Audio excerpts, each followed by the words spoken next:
Porque o Lula e o lulismo são essencial e radicalmente amorais. Não é nem imorais, é amorais, né? Para eles não existem fatos, né? Só existem narrativas. Tudo é relativo, até genocídio é relativo. Genocídio, independentemente da contagem dos mortos, é só uma palavra para o Lula. A condenação ou não de qualquer massacre, né, até os massacres de bebês, depende de quem mata. Então, cara, é isso. Né? O Lula tá aí de popstar do terrorismo. É isso aí que é o Lula, cara. Cara, vocês viram aquele espetáculo? O Lula acha que ele está sendo vaiado pelo que os seus ministros não fazem. Ele é o avesso do Bolsonaro, gente. Ele reivindica só os acertos. Os erros são sempre dos outros. E por isso que ele arrancou até lágrimas de amargura, né, com essa covardia, mais uma que ele perpetrou para mostrar a qualidade do caráter dele. Mas ele faz isso porque ele pode, gente. Né? Ele tem uma imprensa que é mais mau caráter do que ele. A televisão oficial do lulismo, aí, para constrangimento dos jornalistas honestos que militam nela, né, e pouco podem expressar esse constrangimento, passou o dia todo analisando, né, que o Lula vai ótimo, mas a população é que não está entendendo. Né? O problema não é, segundo eles, de produto, é de comunicação. Né?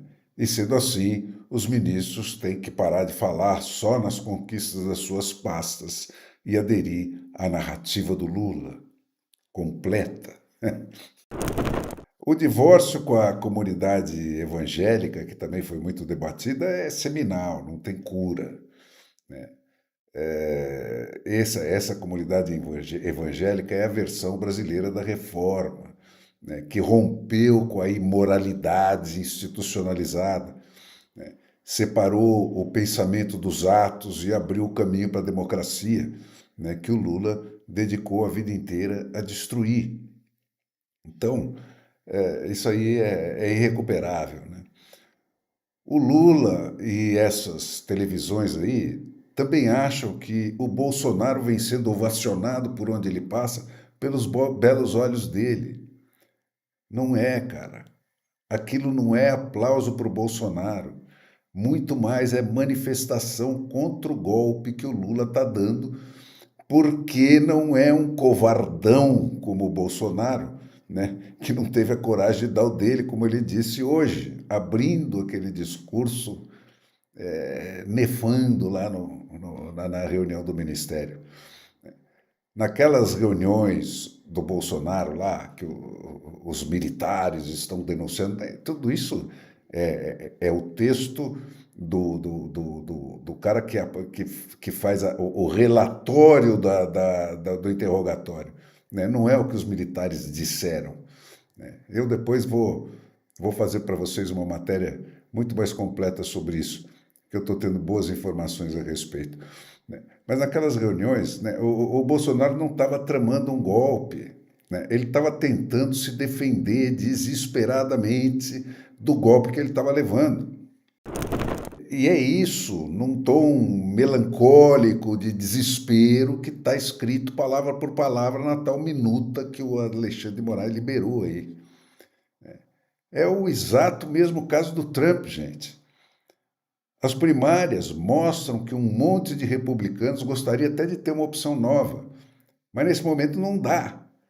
Alinhar-se ao Trump é se alinhar contra o golpe que o judiciário de lá também está tentando dar, né, com os bilionários globalistas das big techs, né, e a ponta esquerda democrata à frente, né, para tirar o candidato de metade dos Estados Unidos do páreo no tapetão, né, como eles fizeram aqui.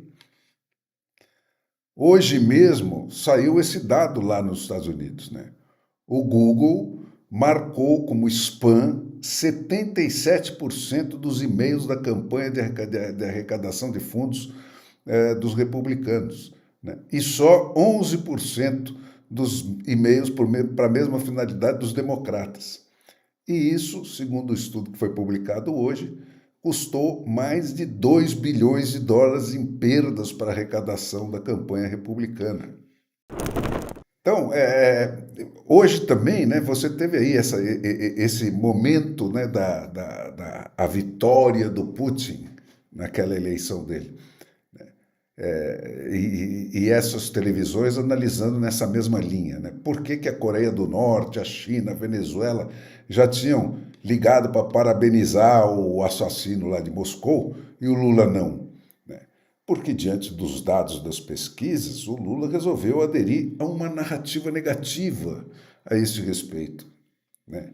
Não vai partir para o extremo de condenar os métodos do amigo, né? Mas vai se permitir permanecer em silêncio, ao menos em público, sobre a vitória do Putin. E faz todo sentido isso, gente, porque o Lula e o lulismo são essencial e radicalmente amorais. Não é nem imorais, é amorais, né? Para eles não existem fatos, né? Só existem narrativas. Tudo é relativo, até genocídio é relativo. Genocídio, independentemente da contagem dos mortos, é só uma palavra para o Lula. A condenação ou não de qualquer massacre, né, até os massacres de bebês, depende de quem mata, né? Se for inevitável, vira no máximo um erro, né, que é erro de narrativa e não condenação, como ele explicou didaticamente para o companheiro Maduro aqui no Brasil, né, num púlpito de presidente da República, sendo televisionado para o mundo e para a história. Então, cara, é isso, né? O Lula está aí de popstar do terrorismo. Agora tem esse pessoal, esse ministro 2, né, chanceler dele, né, viajando lá pelo Oriente Médio, dizendo que ele está um popstar entre os palestinos e os grupos terroristas do Oriente Médio. É isso aí que é o Lula, cara.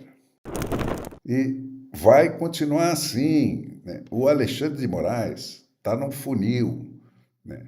Ele não pode mais voltar para a única tarefa que a lei permite ele fazer, né? Que é fazer a Constituição ser cumprida. Porque se a Constituição for cumprida, ele tem que ir para a cadeia, né? E por isso, e cada vez mais, a única esperança de saída para o Brasil é o exemplo do Espírito Santo, né, cuja Assembleia Estadual Legislativa, né, imediatamente votou, se reuniu e votou unanimemente contra a prisão do capitão Assunção, que tinha sido ordenada pelo Alexandre de Moraes. Essa foi a primeira vez que um legislativo brasileiro, né, reagiu como instituição a uma ordem ilegal do Alexandre de Moraes, né? E o Alexandre de Moraes não teve outra alternativa senão cumprir, acatar e cumprir o que a lei determina que ele faça, né? Porque ele não podia simplesmente fuzilar um deputado, porque não foi uma iniciativa de um deputado, né? Foi uma reação de uma Assembleia Legislativa inteira, né? E aí ele se encolheu e voltou para o seu devido lugar, né? E essa, gente, é a única saída que sobra para o Brasil, sem ser a de uma guerra civil, né?